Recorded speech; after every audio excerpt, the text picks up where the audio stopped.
Uminom ka muna dito, oh. Baka magkapulmonya ka niyan. Hindi nagkakasakit ang mga engkantado, Dakdak. Ay, oo nga. Ang galing-galing niya talagang mga inkantado. Hindi ko kasi alam na nakakalipad pala kayo. Oo nga, kala ko nagkapit-disappear lang kayo. Dahil kalahating engkantado lang ako, Gas. Eh, yung kalahati.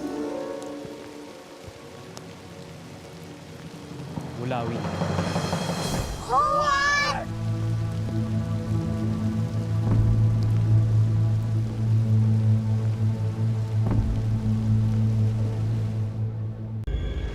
Pinakabilin-bilin sa akin ng ina kong diwata na huwag ipagsabi ang aking pagiging kalahating mulawin. Tulad din yung mga mulawin, pinagbabawal sa amin ang pagkakaroon ng relasyon sa hindi namin kauring nilalang. Mulawin man, tao, o ano man nilalang. Pero ilang beses na natin napatunayan na hindi napapatawan ng batas ang dikta ng puso. Nakakalipad ka na ba bago tong pagkakataong to? Hindi gaano. Dahil hindi ako pwedeng lumipad sa loob ng Encantadia. Dahil baka makita ako't mapahamak ang aking ina. Sa pagpasyal-pasyal ko lang sa mundo, sa labas ng Encantadia ako nakakapagsanay ng aking paglipad. Nakakalipad lang ako kapag nagpapatihulog ako sa matataas na lugar. Hindi ako natuto ng tama.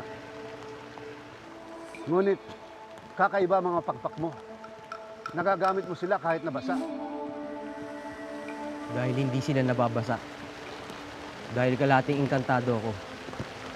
Nababalutan ng hiwaga ang aking pakpak upang hindi sila mabasa. Kung ganun, maaari mo ba kami ilipad ulit sa abismo? Kahit isa lamang. Para magitin na natin yung tamang landas. Ngunit, hindi niya kayang tayong itawid. Tayong lahat. Nakita ko sa paglipad niya na hindi pa siya sanay sa mahabang biyahe. O mabigat ang paglipad. Nakilala mo na ba ang ama mo? Hindi ko siya nakilala.